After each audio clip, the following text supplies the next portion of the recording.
Good morning, good morning, good morning mga tinggo. Dito na nga pala ako sa loob ng kumpanya. Gusto kong ipakita sa inyo yung aking trabaho. Ginagawa araw-araw dito sa kumpanya pinagtatrabahoan ko dito sa Korea. Ito nga yun, yung sa likod ko yan, no? Yan yung mga ginigiling namin mga plastic. Yan. Dito ko yan sinasalang. Ito, yun yung makina. Ito yung makina pinagsasalangan ko. Yan, bagong makina yan. Mas malaki kaysa yung dati. Ito yung dati kong pinapatakbo. Yan. Ito. Ngayon, ito na yung bago. Yung malaki. Kaysa dito. Ito yung dati kong pinapatakbo. Ngayon, dumating itong malaki. Bumili siya ng panibago. Mas malaki. Ito na yung pinapatakbo ko. Dito lumalabas yung mga nadurog na mga plastic. Dalawa yung labasan. Di katulad nung dati, isa lang. Ito, dalawa. Kasi mas malaki kasi.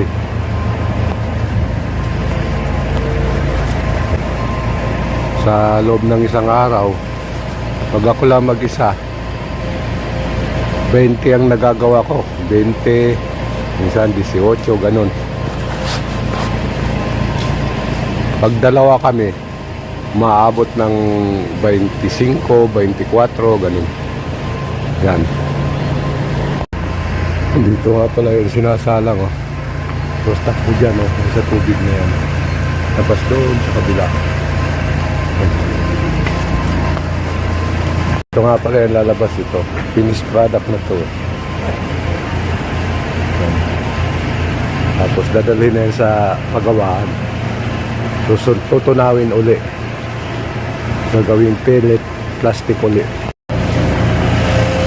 Naka-heater nga pala kami. Sobrang lamig. Ang sakit sa kamay. Kaya ito may heater kami.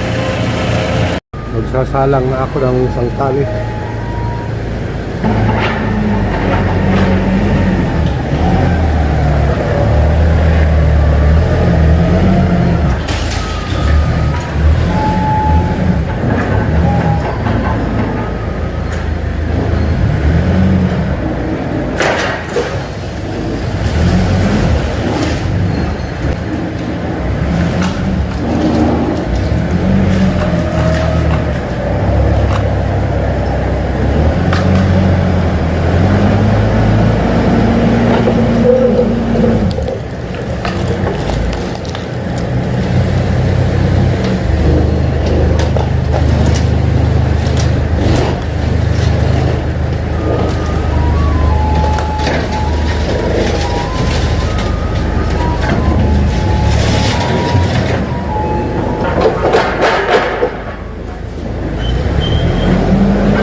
Salang ng isang tali.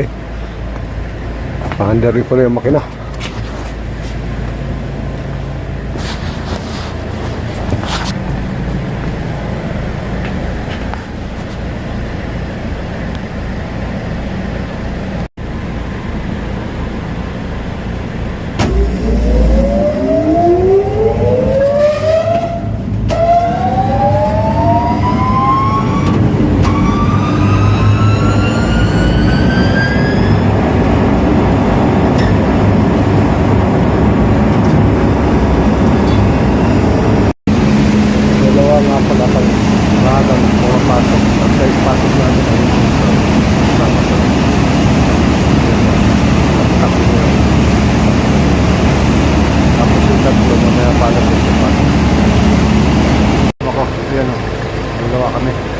Sa umaga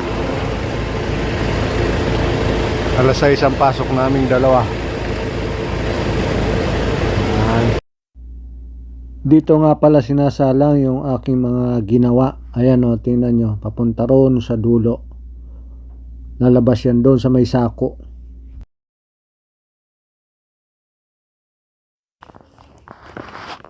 Ang dami pa naming tatrabahuhin. Ayan o, tingnan nyo. Punong-puno pa oh. 3 araw namin yan tatrabahuhin. Tapos may parating na naman.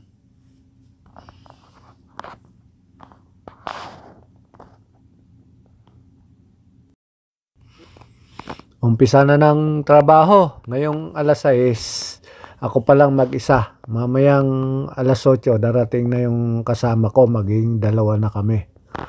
Simula nang nalipat ako dito sa pwesto na to, ito na yung trabaho ko, araw-araw. Yung iba mga kasama ko nga hindi nagtatagal sa ganitong trabaho. Pero ako, umpisa ng simula ng 2021, lumipat ako dito sa pwesto na to. Hanggang ngayon, dito pa rin ako nagtatrabaho. Dito nga natupad yung aking pangarap na sasakyan. Natupad dahil dyan sa basura na yan. Dahil din kay Amo, kasi kinausap ako ni Amo na pag na-kumpleto ko yung 8 tali sa isang araw, pag lumampas doon, babayaran nila sa akin ng 5,000 kada tali. Kaya yon, dahil doon natupad na yung pangarap kong magkaroon ng sasakyan. Kaya yon, laking pasalamat ko kay Amot, ganun ang ginawa. Dagdag din yun sa sa sahod ko. Bale ang kinikita ko diyan sa loob ng isang araw 50, 50,000, ganon, 30,000, 25. Kaya yun, malaking bagay yun, dagdag dun sa sahod ko. Kaya ayun, natupad na yung aking pinapangarap. Kaya ang inatupag ko na lang, mag-ipon para pag-uwi may gagastusin. Hindi na problema ang pera. Kaya yun.